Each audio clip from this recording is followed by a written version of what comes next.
Selamat datang di MRF Football, channel yang akan membahas berita seputar Manchester United.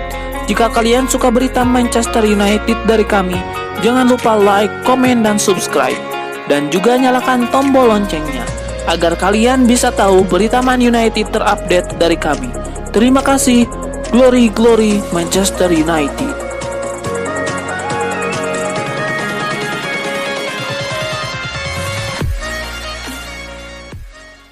Upaya Manchester United untuk mendapatkan jasa Jack Grealish menemui kendala baru setelah Aston Villa menaikkan harga jual sang playmaker.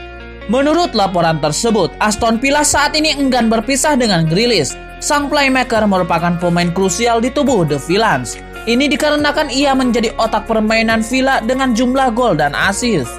Jadi mereka akan melakukan segala cara untuk mempertahankan sang playmaker. Menurut laporan tersebut, Aston Villa tahu betul bahwa Manchester United punya kekuatan finansial yang kuat. Jadi mereka tengah mencari akal untuk mempertahankan Grealish. Salah satu caranya adalah menaikkan harga jual Grealish. Mereka akan menaikkan mahar transfer sang playmaker menjadi 90 juta pound sterling. Mereka berharap dengan harga yang mahal ini membuat MU mundur perlahan dari perburuan sang playmaker. Musim ini Grealish membuat kontribusi besar bagi Aston Villa. Ia membuat total 6 gol dan 9 assist bagi The Villains.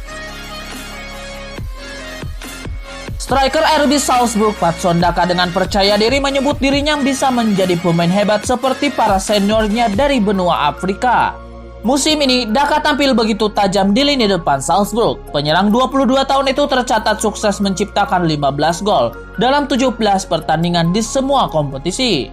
Performa cukup impresif yang ditunjukkan Daka bersama Salzburg membuat bomber internasional Zambia dikaitkan dengan dua raksasa Premier League, yakni Manchester United dan Liverpool.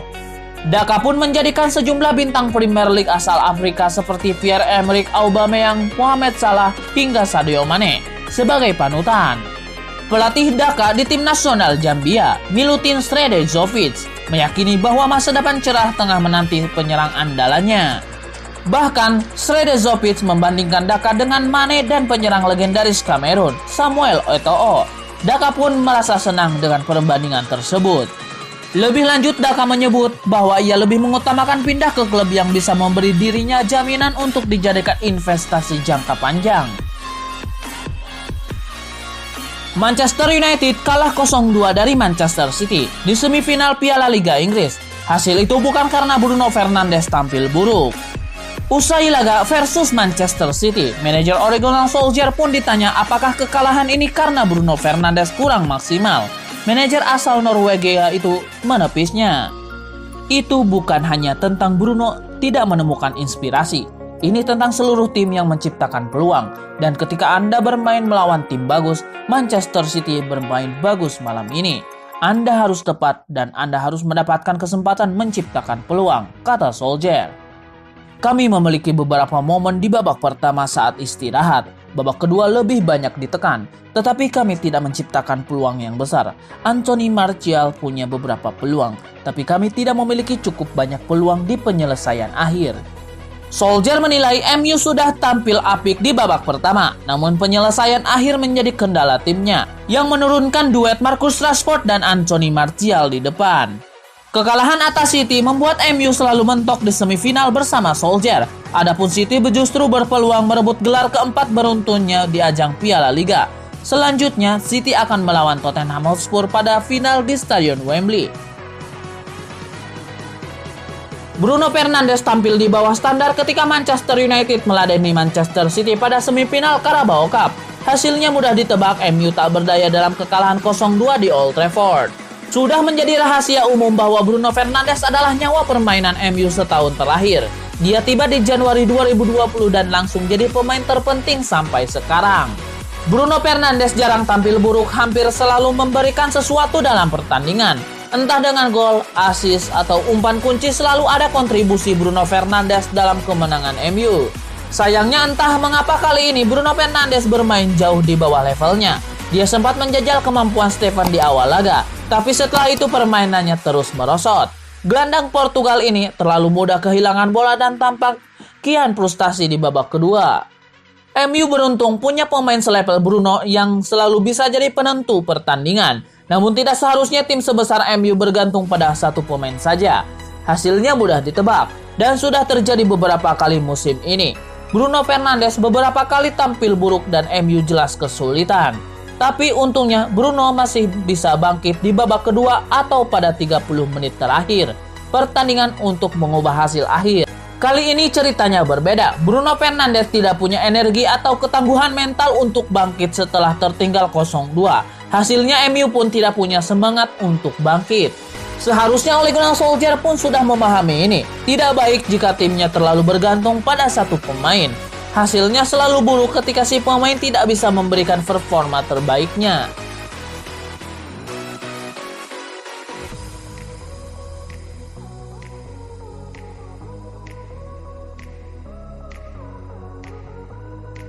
Manchester United gagal pada 4 laga semifinal pada era Ole Gunnar Solskjaer. Hal ini membuat sang manajer dianggap punya kutukan laga semifinal bersama setan merah. Namun, ada anggota United yang punya catatan yang lebih parah dari Solskjaer. Dia adalah Harry Maguire. Sang kapten 8 kali menelan kecewa ketika menginjakkan kakinya di laga semifinal. Cerita tentang kegagalan Harry Maguire bukan hanya terjadi saat dia bermain di United. Pemain 27 tahun juga mengalami hal yang sama di Hull City. Bahkan ketika dia bermain untuk timnas Inggris. Berikut 8 kegagalan pertandingan di semifinal Harry Maguire.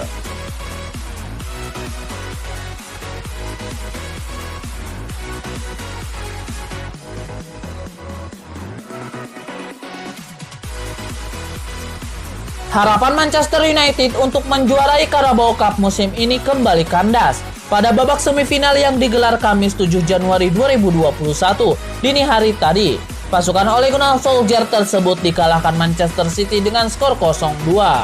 Dua gol Manchester City pada laga tercipta berkat aksi John Stones dan Fernandinho.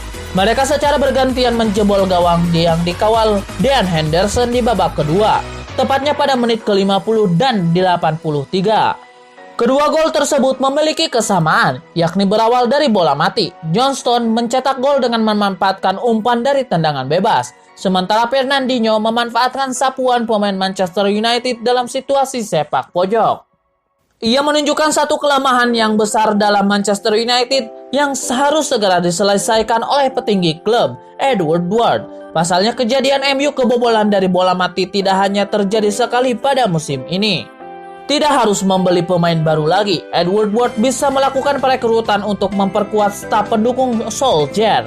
Sepertinya, Ward harus mempertimbangkan perekrut pelatih spesialis bola mati secepatnya.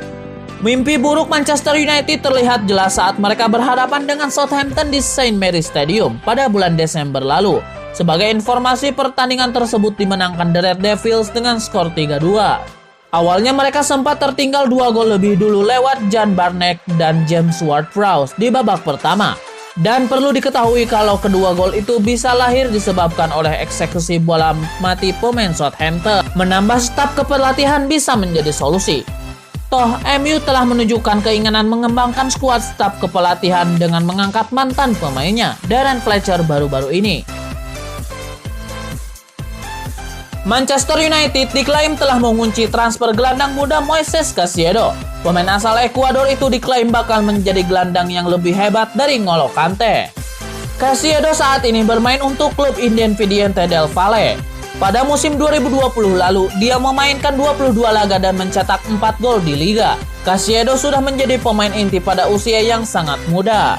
Tampil bagus di level klub, Caicedo mulai mendapatkan panggilan untuk membela timnas Ekuador. Sejauh ini, pemain kelahiran 2 November 2001 itu memainkan 4 laga dan mencetak 1 gol untuk timnas senior Ekuador. Pakar sepak bola Amerika Selatan, Tim Vickery, mengklaim United dan pihak Moises Caicedo sudah sangat dekat. Setan Merah bakal segera mendapatkan salah satu pemain muda terbaik Amerika Selatan. Pada kasus Caicedo, Tim Vickery menilai United tidak membeli janji, sebab bakat yang dimiliki sudah bisa terlihat jelas. Caicedo punya bakat besar dan United tidak berjudi dengan transfernya. Banyak pemandu bakat melihat Moises Caicedo sebagai N'Golo Kante baru.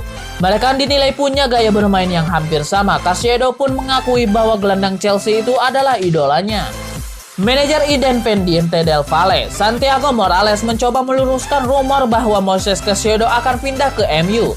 Tim asal Ekuador itu membantah kebenaran kabar tersebut. Pemilik Inter Miami David Beckham dikabarkan telah mendekati mantan rekan setimnya di Manchester United, Phil Neville, untuk menjadi manajer baru di tim tersebut. Neville mengungkapkan akan mundur sebagai pelatih timnas Inggris wanita pada musim panas mendatang setelah Piala Eropa. Legenda Belanda Sarina Wiegman akan mengambil alih posisinya. Menurut Sky Sport, Beckham ingin Neville langsung kembali bekerja dengan menjadikannya pelatih baru di Inter Miami. Laporan tersebut mengklaim sudah ada pembicaraan awal antara Inter Miami dan Neville. Sementara itu, pelatih Inter Miami saat ini Diego Alonso diperkirakan akan meninggalkan klub Inter Miami finish di urutan ke-10 dalam 14 tim wilayah timur MLS musim lalu dan gagal lolos ke playoff. Inter Miami hanya memenangkan 7 dari 23 pertandingan. Hasil minor ini membuat masa depan Alonso dalam bahaya. Selain menghadapi performa tim yang tak bagus, David Beckham juga sedang dipusingkan dengan isu pergantian nama. Mereka kalah pertarungan di pengadilan dengan Inter Milan. Inter Milan yang merasa sebagai pemilik hak paten dengan nama Inter mengajukan gugatan pada 2019. Meski Inter Miami telah mengajukan merek dagang sejak 2014, pihak pengadilan memenangkan Inter Milan sebagai pemilik hak paten nama Inter. Gelandang Manchester United Paul Pogba membeberkan apa penyebab timnya kalah dari Manchester City dini hari tadi. Ia menyebut timnya melupakan beberapa detail sehingga mereka kalah. Paul Pogba menyebut bahwa MU sebenarnya tidak bermain terlalu buruk saat menghadapi Manchester City. Namun ia menilai karena MU melupakan detail kecil, maka mereka menelan kekalahan di laga ini. Di pertandingan-pertandingan besar seperti ini, detail selalu menjadi pembeda. Seperti contoh, kami kalah hari ini karena kami tidak memperhatikan detail saat bola-bola mati. Menurut Pogba, saat ini MU harus move on. Ia menilai kekalahan melawan Manchester City ini akan menjadi pelajaran yang berharga bagi timnya. Kami harus belajar dan terus belajar. Karena ini bukan pertama kali kami kalah karena mengabaikan detail. Kami harus melewati situasi ini karena ada pertandingan besar menanti. Dan besok kami akan bekerja keras lagi, ujarnya. Manchester United dijadwalkan akan bermain di FA Cup di akhir pekan nanti. Lawan yang harus mereka hadapi adalah tim Championship Watford. Gelandang Manchester United Paul Pogba mengaku kecewa melihat timnya dikalahkan Manchester City dini hari tadi. Pogba berharap timnya lekas berbenah dan kembali menemukan performa terbaik mereka. Pogba tidak menyangkal bahwa timnya memang bermain kurang baik di laga melawan Manchester City itu. Namun yang paling penting membuatnya kecewa adalah MU yang kebobolan 2 gol sepele hingga mereka gagal melaju ke final. Ini bukan pertama kali kami kalah melawan City di Old Trafford. Kami kecewa dengan hasil ini. Terutama kami kecewa karena kami 2 kali kebobolan dari bola-bola mati. Paul Pogba menyebut bahwa saat ini tidak ada gunanya timnya meratapi kekalahan melawan City. Ia menyebut saat ini setan merah wajib berbenah untuk memperbaiki performa mereka. Pertandingan ini sebenarnya sama-sama terbuka, namun hari ini kami kalah. Dan seperti yang saya bilang, ini bukan kali pertama kali kami kalah dari mereka di kandang. Kami sangat kesal kalah di laga ini karena ada trofi yang menanti kami. Kami harus bermain lebih baik dan kami harus berbenah, ujarnya. Kekalahan MU di semifinal Carabao Cup 2020-2021 menambah panjang kekalahan MU di semifinal. Pasalnya musim lalu setan merah gagal di 3 semifinal.